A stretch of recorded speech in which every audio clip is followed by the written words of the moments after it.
Tawate she Dawn Manuelito Gonse. Yate she Dawn Manuelito Yinishe. Hello and good evening. I just greeted you in both Apache and Diné language, as that is who I am as a Native American woman.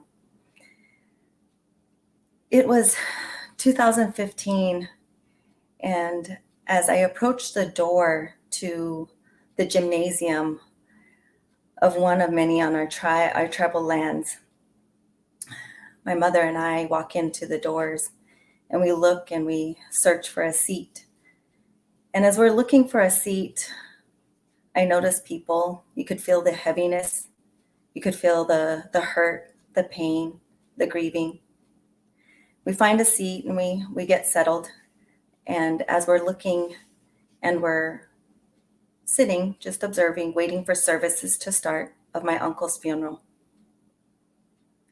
I look around and I see people still coming in, getting settled. And I see not too many people, but enough to open my eyes. And that's people that are using walkers, canes, wheelchairs. They're not too much older than myself. And as I look around, it saddens my heart. My Uncle Danny, he was a happy man. He was full of life, lived life, raised his kids.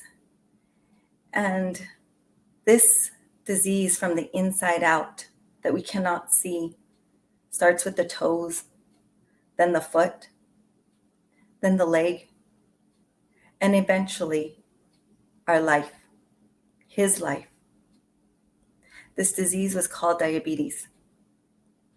Among our Navajo, our Native nations and Indigenous people across this country, we suffer from this disease, inside out, and the many, many others that have come along the way. It's painful to watch my people, and it's why it brings me to my passion. And that passion is fueled again more recently with another illness, and that's COVID-19. Yeah, the other C word.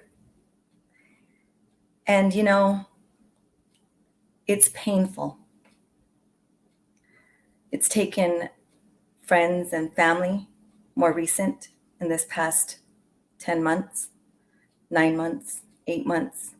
But in the past 2 weeks, it took a dear loved one, an older brother, which is my cousin. I got that call that morning. It was not news that I wanted to hear, that my family had been affected and that they were going to be quarantined, that they were going to be treated, and that my brother was on a ventilator. Days later, his father and his other brother, my other brother, also on ventilators. And just after that, his life. Again, another loved one gone. This enrages me because for hundreds of years, we as our people, our Native communities, have suffered from colonization and what it's brought here. What we've had to endure and what we've had to overcome and fight through and battle through. Not just the taking of our lands and we're able to go back home and that journey in itself, taking lives, but from the rations that were given from the federal government of infected blankets with diseases, rotten meat, so we could survive, only to try and just make us disappear. No, none of that worked because we're still here. Our food system has tainted us genetically. The fast foods, the processed foods, that were given to us to help us survive. Yeah, no. We've been tainted. We've been hurt.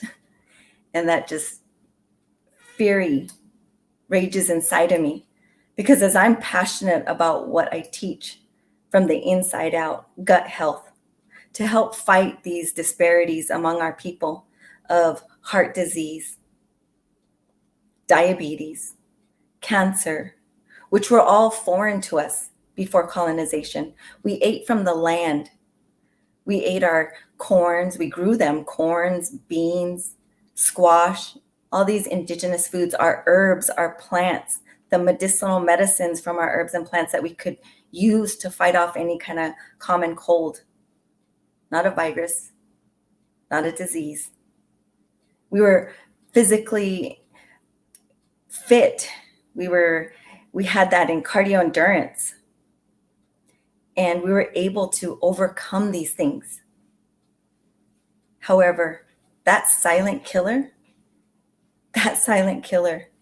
is exactly what's happening now from the inside out. Gut health is of my priority and importance to teach our Native and Indigenous communities. Reclaiming our wellness, taking it back to our indigenous food sources because they're still available. Our warriors, our resilience to all of this, we are still here and we are rising up again in this wellness movement that is happening. So we no longer have to make the choice between healthcare, the lack of healthcare that we do have on the different reservations across the nation. 2.5 million approximately Native American, Indigenous women, men and women, warriors, fight these battles every day. And that's because of lack of. And our healthcare system is failing us tremendously. But we will rise as warriors once again in resilience, as our ancestors have taught us to do.